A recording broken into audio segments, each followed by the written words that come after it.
आपको केमिस्ट्री का, inorganic chemistry का कुछ इंट्रोडक्शन कराते हैं। सबसे पहले हम आपको बताएंगे इस इंट्रोडक्शन में परमाणु के बारे में कि परमाणु क्या होता है।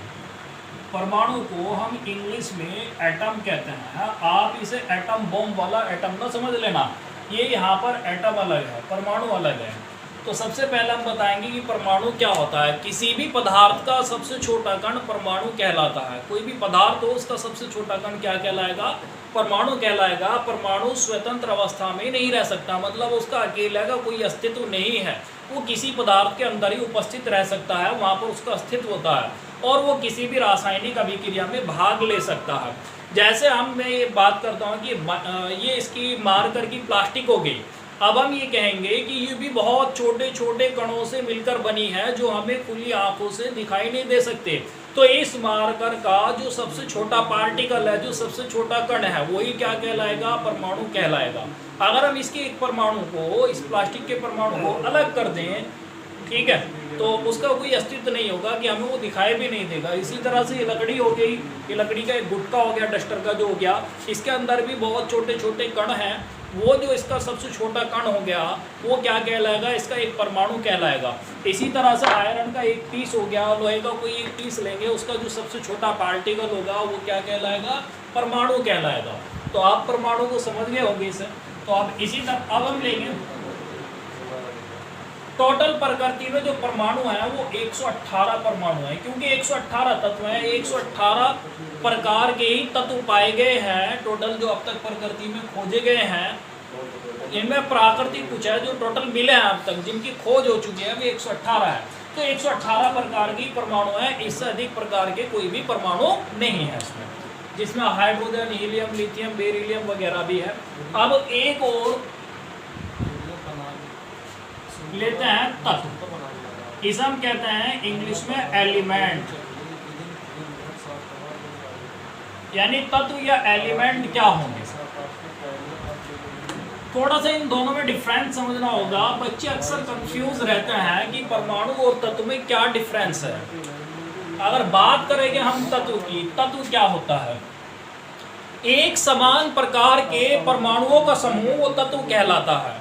एक समान प्रकार के परमाणुओं का समूह तत्व कहलाता है।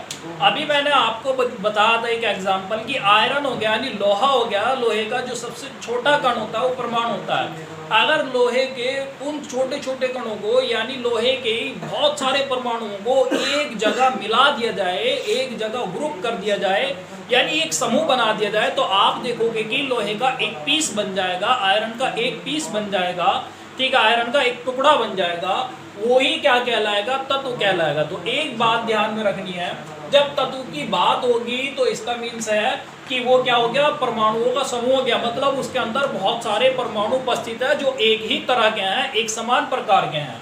और जब परमाणु की बात होगी तो आपको ये समझना होगा कि ये किसी पदार्थ का सबसे छोटा कण है अथवा तत्व का सबसे छोटा कण है। तो इन दोनों में डिफरेंस हो गया। अब तत्व भी, जब परमाणु 118 प्रकार के होंगे तो इसका मीन सिंपल सी बात है कि तत्व भी कितने प्रकार के हैं? 118 ही प्रकार के हैं। जो अब तक तत्व खोजे जा चुके हैं वे 118 ही हैं।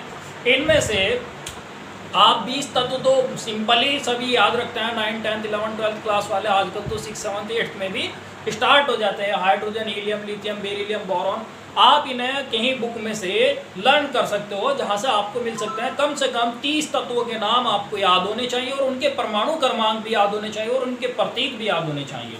ये तीनों बहुत जरूरी है। अब इसके बाद जो हम बात करेंगे वो लेंगे हम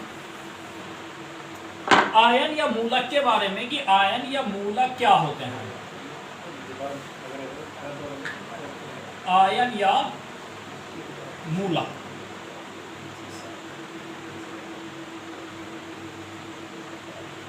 वे परमाणु या परमाणु समूह जिन पर आवेश होता है वे आयन या मूलक कहलाते हैं।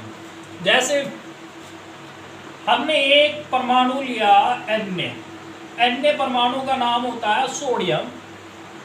अगर मैं बात करता हूं कि इसके ऊपर आवेश, इसके ऊपर +1 यूनिट चार्ज होता है, +1 इकाई आवेश होता है, तब हम इसे कहेंगे कि सोडियम आयन। क्या पढ़ा जाएगा? ये सोडियम आयन या सोडियम मूलक पढ़ा जाएगा।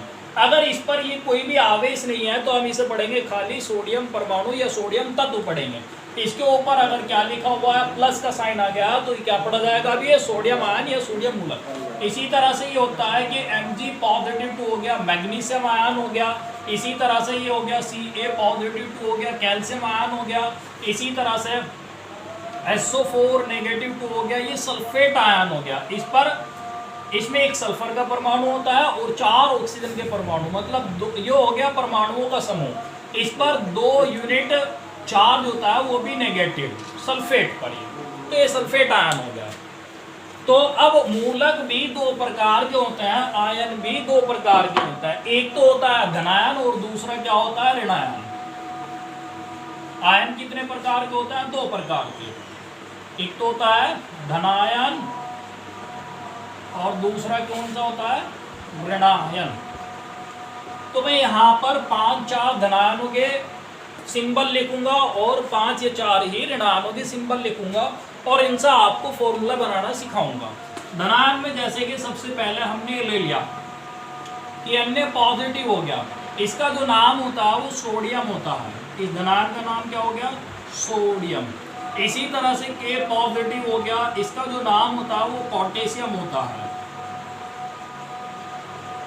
और इसी तरह से Ca पॉजिटिव 2 होता है, ये कैल्शियम आयन होता है, कैल्शियम आयन। और इसी तरह से ये होता है NH4 पॉजिटिव, हम इसे कहते हैं कि अमोनियम आयन, अमोनियम आयन। कुछ ऋणायन लेते हैं। ऋणायन में जैसे हमने ले लिया कार्बोनेट CO3 नेगेटिव 2 आयन, तो हम इसे कहते हैं कि कार्बोनेट आयन। इस आयन का नाम होता है कार्बोनेट आयन। SO4 नेगेटिव 2 होता है, इसका इस आयन का नाम होता है सल्फेट आयन, सल्फेट।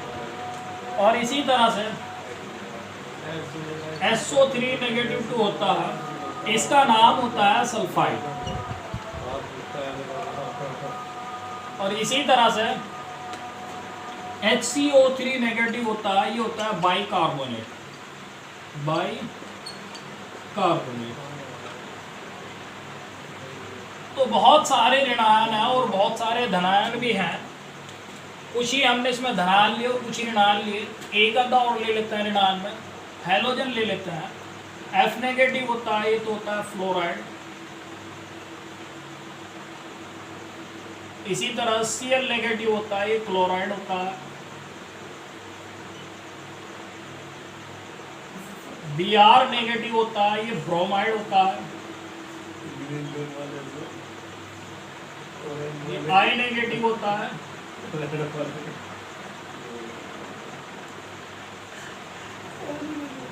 आयोडाइड होता है। ये कुछ आयन मैंने लिखे हैं। अब इन आयनों से कुछ यौगिकों के नाम बनते हैं, कुछ यौगिकों के सूत्र बनते हैं। सपोज कीजिए आपको नाम लिखना है, सूत्र लिखना है सोडियम क्लोराइड का। अब इसमें 2 नाम बोले हैं मैंने, एक तो सोडियम और दूसरा क्लोराइड। मतलब हमें एक तो सोडियम आयन लेना है। सोडियम आयन का प्रतीक हम जानते हैं कि वो क्या होता है कि Na पॉजिटिव होता है। दूसरा क्या हो गया, मैंने कहा कि chloride, sodium chloride. Chloride ion का प्रतीक अभी मैंने लिखा है वो Cl नेगेटिव होता है। एक बात ध्यान में रखनी है, इनके ऊपर का जो चार्ज होता है वो इनकी संयोजकता होती है। मतलब इसकी भी एक संयोजकता और इसकी भी एक संयोजकता। अगर ये आवेश बराबर है, ये संयोजकता बराबर है, तो ये दोनों एक दूसरे को उदासीन कर देते हैं और सूत्र जो बन के आता है वो NaCl आएगा। यही जो सूत्र होगा वो सोडियम क्लोराइड का सूत्र होगा। अब इसी तरह से एक और हम इसका एग्जाम्पल लेंगे। मान लो आपको सूत्र लिखना है अमोनियम क्लोराइड का, इसका लिखना है अमोनियम क्लोराइड का। अब इसमें जो पहला, एक बात ध्यान में रखनी है, अमोनियम क्लोराइड मतलब जो पहला नाम होगा वो धनायन का होगा और जो बाद का नाम होगा वो ऋणायन का होगा। अमोनियम धनायन में ये देखेंगे तो NH4 पॉजिटिव होता है और क्लोराइड हो गया, क्लोराइड अभी मैंने लिखा है वो Cl नेगेटिव होता है। इनमें भी आवेश बराबर है तो NH4 पॉजिटिव और Cl नेगेटिव आवेश बराबर है तो एक दूसरे को उदासीन कर देंगे, फॉर्मूला बनकर आएगा NH4Cl, यानी अमोनियम क्लोराइड का ये सूत्र हो गया। अब मान लो आपको सूत्र लिखना है कैल्शियम सल्फेट का। अब कैल्शियम आप देखते हो वो होता है Ca+2, क्या होता है Ca+2, और सल्फेट ऋणायन होता है SO4-2। अब इन दोनों में भी आवेश बराबर है, इस पर +2 यूनिट चार्ज है और इस पर -2 यूनिट चार्ज है, आवेश बराबर है तो एक दूसरे को उदासीन कर देंगे तो फॉर्मूला बनकर आएगा CaSO4। ये कैल्शियम सल्फेट का फॉर्मूला हो जाएगा। अगर आपको सूत्र लिखना है सोडियम बाइकार्बोनेट का, किसका लिखना है, सोडियम बाइकार्बोनेट का, तो देखिए सोडियम बाइकार्बोनेट का सूत्र लिखने के लिए सोडियम का जो प्रतीक होता है वो Na+ होता है, बाइकार्बोनेट का जो प्रतीक होता है वो HCO3- होता है।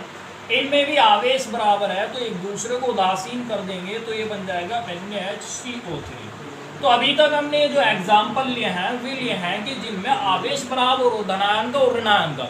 अब कुछ ऐसा भी हो सकता है कि आवेश बराबर ना हो तो उनका सूत्र कैसे लिखेंगे, आपके दिमाग में क्वेश्चन उठा होगा। चलो हम इसे भी सोल्व करते हैं। अब ये भी आपकी प्रॉब्लम सोल्व हो जाएगी चुटकियों में। सपोज कीजिए आपको सूत्र लिखना है कैल्शियम क्लोराइड का, किसका लिखना है, कैल्शियम क्लोराइड। तो इसमें कैल्शियम धनायन हो गया Ca+2 और क्लोराइड हो गया Cl-। अब आप देखोगे कि इनमें आवेश बराबर नहीं है, इस पर तो माइनस का 1 यूनिट चार्ज है और इस पर प्लस का 2 यूनिट चार्ज है। तो अब आवेश बराबर नहीं तो क्या करेंगे, तो ये जो धनायन हो गया इसकी संयोजकता इस Cl के सापेक्ष में जाएगी और ये जो ऋणायन हो गया इसकी संयोजकता इस धनायन के सापेक्ष में आएगी, मतलब इसका जितना आवेश है वो इसके सापेक्ष में आएगा। Cl का कितना आवेश है, 1 यूनिट चार्ज आवेश है, 1 यूनिट आवेश है, 1 इकाई आवेश है, तो 1 इसके सापेक्ष में लिखेंगे। लेकिन 1 से कोई इतना फर्क नहीं पड़ता तो इसे जू का तू छोड़ देंगे।